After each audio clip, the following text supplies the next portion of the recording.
हो हमारी संस्कार बा तहारू संस्कार नहीं खे तहारापन विभाग हमार आपन विभाग यही समाज में नैकी का मलबास भाई हमारा जोड़ के कतना देखो हमार बात मानो। आज दिन अतवार हो आज एक दिन होला ओकर रात होला आ हमारा से ढेर तकड़ब तो सुन ल चेतावनी महावीर जी सुनतनी यह अतवार हो चौहान के कने के भाई गा बजाला तो खा पियो हमार बात ना मन ले अतवारे के चल गई अब का जने तहार पलान का बा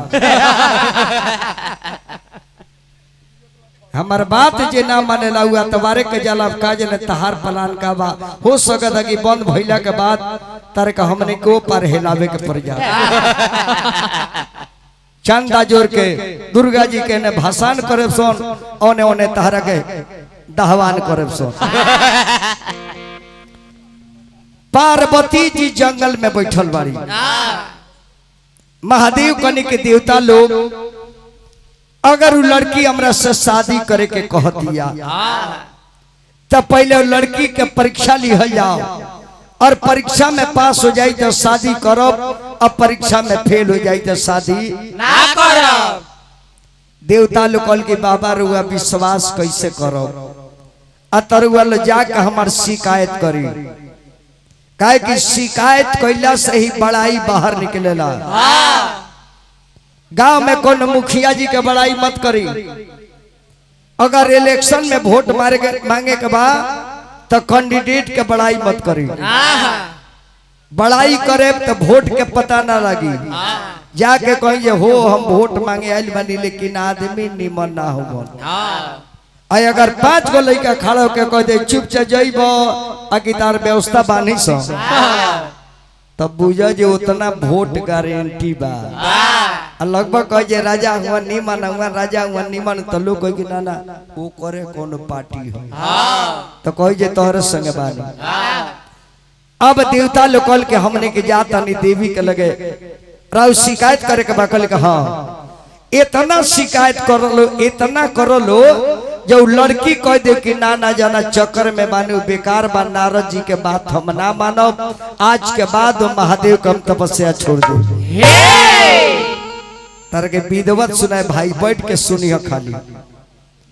आई गाय के गोबर में जब अच्छा यही बताओ कौन बात भाई शादी ब्याह में गाय के गोबर ना होला तो का तारा मुआला पर गाय के गोबर गाओ बताई अब रउआ कहीं जे शादी में सिंदूरदान ना होला तो तारा यहाँ कौन चीज चूना लगावल जाला अगे तोरो की अभी आवा भूजा का तड़का नमक मत खा 20 दिन पहले हो पटना से फिर चल जेबो। अब देवी के लगे देवता लुगोई एकदम विधिवत सुना तू कुछ गई बस हमरा मतलब नहीं कर हम आइल बनी शिव जी खातिर आइल बनी देवी 12 बरिस से पतई चबा तारू सही सही बोला तार इच्छा का बा महादेव से बियाह करे के जेकरा तू चक्कर में पड़ल बाड़ू ओ दुल्हा के विषय में जानकारी बा ओ दुल्हा के ना घर बना बार बना खेती बना बारी बा ना भाई ना पटीदारी बा ना बाप बा ना महदारी बा अरे कहत कौन राजा के घरे शादी करा दिसन ब्रह्मा जी से शादी कलो विष्णु जी से कलो देवता का राजा इंद्र बाड़े उनका से बियाह कलो ना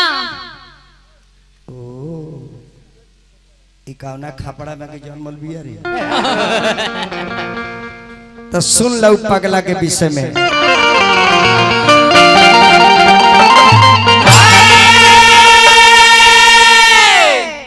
सजनमा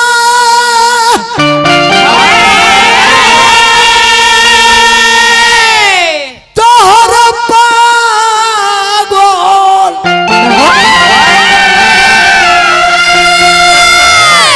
अरे बलमुआ तोहर पागल राजा जी तहर पाल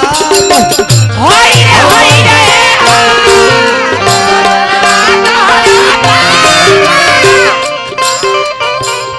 सोच लो हवन पगला राजा पियन दिन रात हवन पगला राजा पिया सात दिन गाज कर में तारा अगिया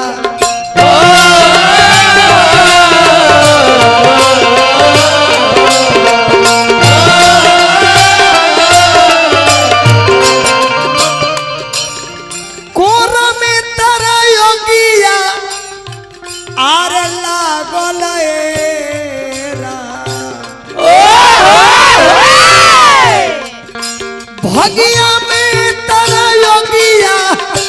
लागल हो राम दुल्हवा तोहरो पाल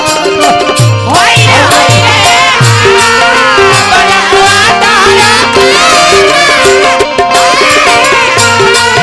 दुल्हवा तोहरो पागल पागल ह पागल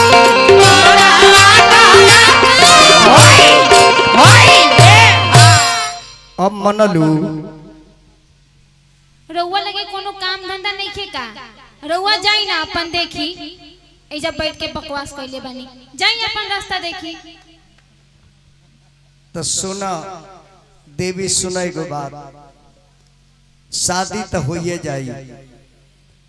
लेकिन वो दुल्हा के विषय में तेरा जानकारी नहीं है। तू राजा के बेटी हो हाथ में मेहंदी लगा के सुखैबू जे लाल हो जाओ अतले दुलावा गांजा भांग पी के आई गई के बार बदे ए बार बदे लोरहा उठाओ भांग पीसो तार मेहंदी लाल भइल अरे तू ता बाड़ू अभी नहीं नवेली अतार बारवा बाट रूढ़ रूढ़ बुझलू ना ना बुझलू बड़ी सीधवा बाड़ू ए दादा जरुवट देखले बाड़ू दुलावा के सब दाढ़ी पात गिर गइल बा जरिए रह गइल बा अरे तू ता बाड़ू अभी नहीं नवेली अताहर बारवा बाट रूढ़ अरे मल पटो कर का पतबावे बारवा बाट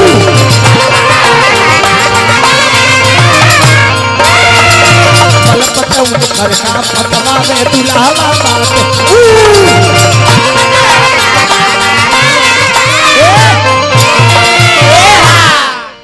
अब मनलू बाबा पहले रउआ एगो बात बताई रउआ कब पिटाइल बनी कि ना बताई पिटाइल बने कि ना सिवान जिला हमार घर है जनलू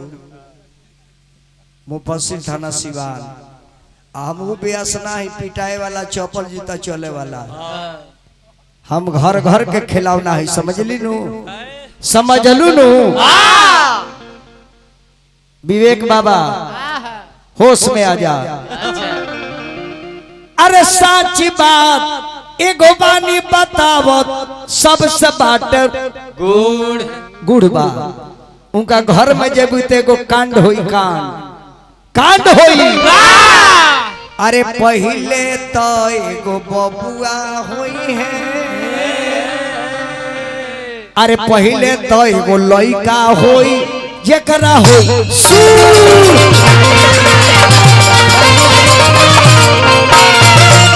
लइका होई जेकरा होई